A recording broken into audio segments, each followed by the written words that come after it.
Everyone dreams of living an uncommon life, and the best asset you have to achieve your dreams is you. Welcome to the Uncommon Wealth Podcast. We're going to introduce you to people who are living uncommonly. We're also going to give you some tools and strategies for building wealth and for pursuing an uncommon path that is uniquely right for you.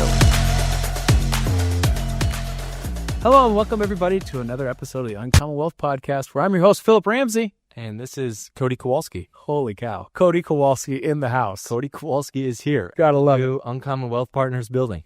It's pretty exciting. South Ankeny Boulevard. Okay, two reasons why I want Cody Kowalski to be on this podcast. One, because it's a little heavier topic.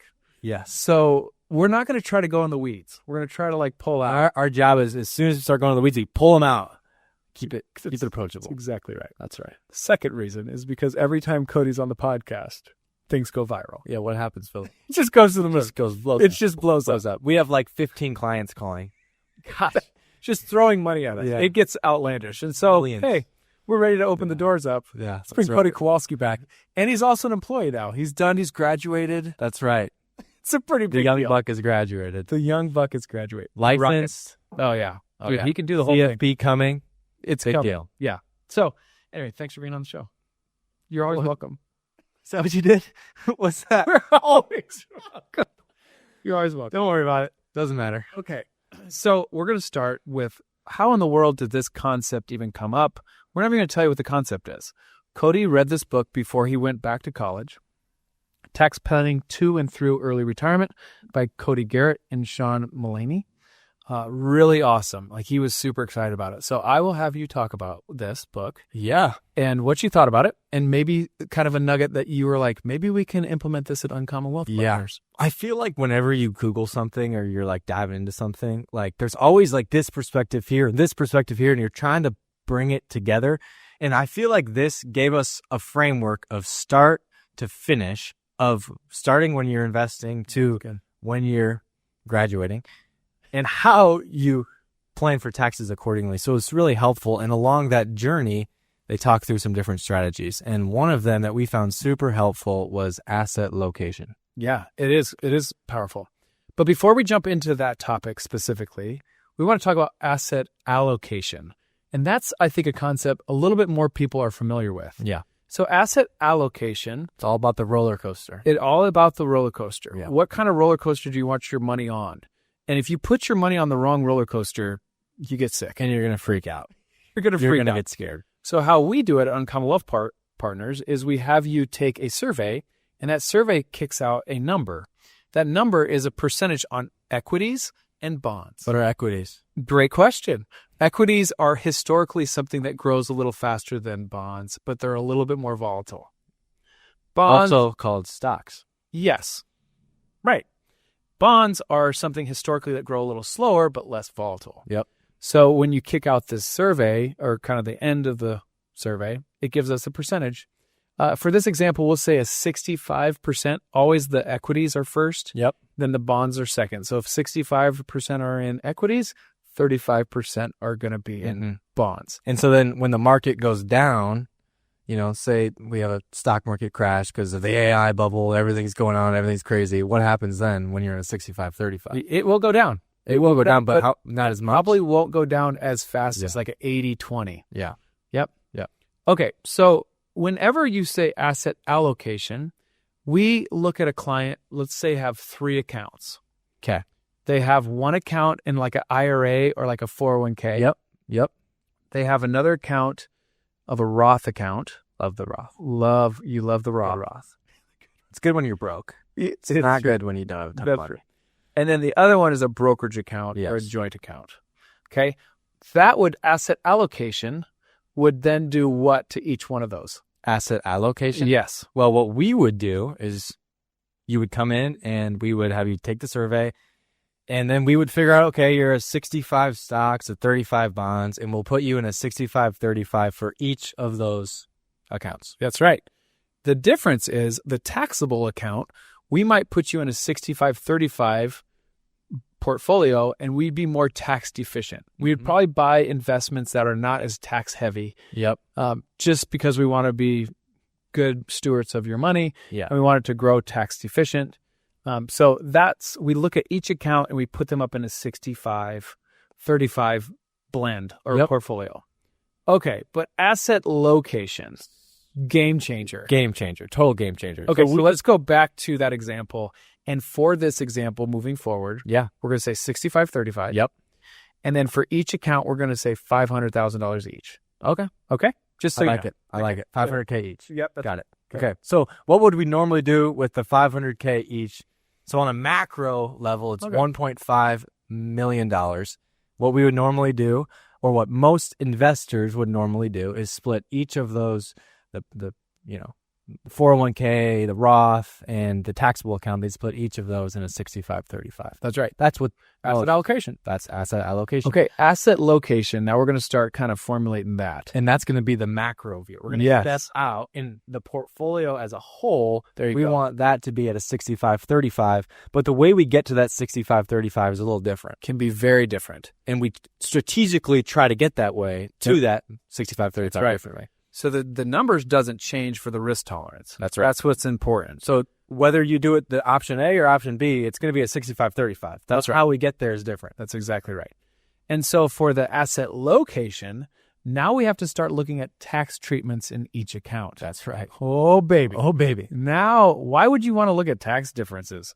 Why would that even matter? Because depending on the type of account, there's certain investments that do better in certain accounts. And so equities, stocks, those are really helpful to be put inside of a Roth account, because with a Roth account, we already paid the tax on it. And so we might as well invest this inside of something that historically is going to go and do really well, because you don't have to ever worry about paying taxes on it again. And grow faster. That's right. Yeah. So that's really powerful when you start thinking about it, because you're putting it into an account. So let me ask you, listeners, if you could have your way and you understand a little bit more about the tax treatment, would you rather have $1.5 million in a Roth or $1.5 million in a 401k or an IRA? Drum roll, please. I think you probably want that in a Roth. That's right. And tax, this isn't specific for everybody, but I think for the majority, wanting it in a Roth means that every time you put your hand in that to take money out, you don't get a tax bill. That's right. So your tax treatment could be zero. That's right. Yeah. Pretty powerful in retirement. Yeah. Now, if it was all in an IRA or a 401k that you moved over to an IRA, every dollar you could take out of that is now taxed at ordinary income. That's right. So it's very important to understand that, especially when you get to retirement, especially for Cody and I, when we're trying to build a plan. Yeah. Because we have to try to figure out now, let's talk about what account we want to grow faster than the other ones. Yeah. And ta-da, asset location is born. That's the idea behind it. Okay. There we go. Okay. So you get to retirement, and let's say that you have a $1.5 million in a traditional IRA. You start pulling that money out of the traditional IRA. Say you pull out, I don't know, $100,000. $100,000 is getting taxed. If you have the Roth, you pull out $100,000, none of it's getting taxed. Yeah. And so the idea behind asset location is, what if we put the investments that we expect to grow slower inside of the accounts that get taxed the most? Why would you ever do that? And the reason is because we have to make sure your risk tolerance for all of your money is in that asset allocation that we want. That's right. We want it 65-35. Yep. And the other thing about having maybe accounts that grow a little slower is required minimum distributions. That's right. What is that? The old RMDs. Yeah. So when you turn 73 or 75, depending on when you were born, the government, at some point, they want to get their hand on that money inside of your 401k, 403b, traditional IRA, any of that. The gig is up. The gig is up. They are like, we want it now. We're coming for it. We're going to get it. And so, which doesn't sound like a big thing, but if that account is big, you guys, when the faucet gets turned on, it doesn't get turned off. Yeah. And I mean, it's not a huge deal if you need the money, but if you don't need the money, then you're just having to get taxed on it. Oh, it's a problem. Totally. For some people. Okay. Sorry. Yeah. So when it comes to your RMDs, the RMDs are calculated based on the balance of all of your IRAs, your traditional IRAs, not your Roth, your traditional IRAs. And so if we can get that traditional IRA balance to be a little bit smaller by putting, say, in our traditional IRA, all bonds, if that investment historically, it's going to grow, slower, then when they get to the RMD age, they should theoretically not have to, take out as many RMDs because that balance is lower. That's right. It's really good. So in our example, let's say they have $100,000 in their IRA. Let's do $500,000. That's even better. Why did I do that? Okay. $500,000 in Roth. Yep. $500,000 in IRA. Yep. $500,000 in a joint account. Yep. Okay. Totally. Right on. Now we are talking about asset location. Yep. So instead of asset allocation, remember with 65% equities in each account? Yep. Now we're going to say, okay, let's just put 100% equities in the Roth account. Yeah. Because we want that baby to go because high. stocks, they grow more. Historically, they grow more. Historically, they grow more. That's at right. 10%. And the bonds, we put 100% bonds in the IRA. Yep. So now we have a 50-50 blend, and now we're looking at that taxable account, and now we have to then split that up. Yep. And so inside of the taxable account, if we have the $500K in the Roth and stocks, we have the $500K in the traditional IRA and bonds, then we take that taxable account of, $500K, and let's say we do $475,000 of that taxable account goes into stocks, and then $25,000 of the taxable account goes into bonds. And if you add all of that up, what do you end up with? You have the stocks completely in the Roth, you have the bonds completely in the IRA, and if you add up the numbers, you still end up having a 65-35 portfolio of $975,000 of stocks and $525,000 of bonds. Yeah, and I do think that this is a training opportunity for clients because it could be a fluctuating. You could see that Roth fluctuate. Yeah, the Roth is going to be going up and down because it's all stocks. So you have to understand that this is kind of a different way to think. It's an uncommon perspective. For sure. Totally.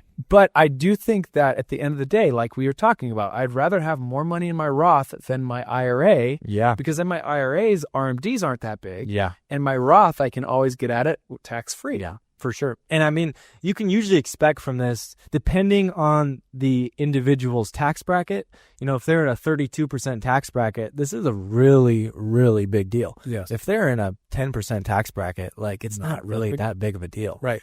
But depending on that tax bracket, you're able to get 0.1% to 0.5% of a greater return on your investment. It's a big deal. That's a big deal. Over time. Yeah, totally. So this is something that we're trying to kind of, I would say, flex on how we're going to implement this with Uncommon Wealth Partners. Yeah. Because not only is it's a great strategy, but how do you actually implement this? For sure. And once we implement it, is it scalable for our clients? Yeah. And we're excited to help, but I would say the bigger account balances are, the more powerful this strategy can be. Yeah. Would you agree with that? I would agree. The bigger the account balances, and oftentimes the people with the bigger account balances is because they're making more money, which means that they're then in a higher tax bracket. And so that's kind of how it ends up weighing out. Yeah. So if this is interesting to you, or you wanted to understand how your plan is impacted by asset location instead of asset allocation, we would love to talk to you. Yeah. Go to our website, uncommonwealth.com. You can click on schedule time with us. We can talk through that. If you're a current client, thanks for listening. Basically my mom and probably your mom. Yeah. And me 100 times to get the views up. Because whenever I'm on here, That's the problem. that's how they go up. That's how we do. I'm okay with however you got to do it. I mean, Also, we haven't asked our followers to rate us for a while. You should rate us. We have over 105. yeah. Or maybe that's too high. It's over 100. It's a lot. One of those I is feel me. good. One of those is One of it's totally me. Yeah, You totally. got to do what you got to do. Yeah. But get that. okay, so we digress. Asset location is powerful. It's a powerful strategy. It also has its downside risks. So that's why it's helpful to And it's complicated. It's the complicated. biggest downside is this thing is complicated because you're no longer rebalancing your individual portfolios. You're taking a step back and rebalancing the entire thing.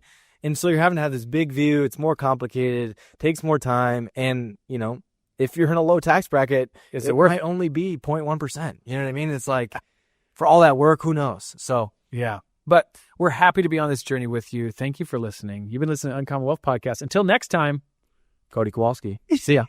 that's so good. Thanks for listening. Bye. That's all for this episode, brought to you by Uncommon Wealth Partners. Be sure to visit uncommonwealth.com to learn more about our services.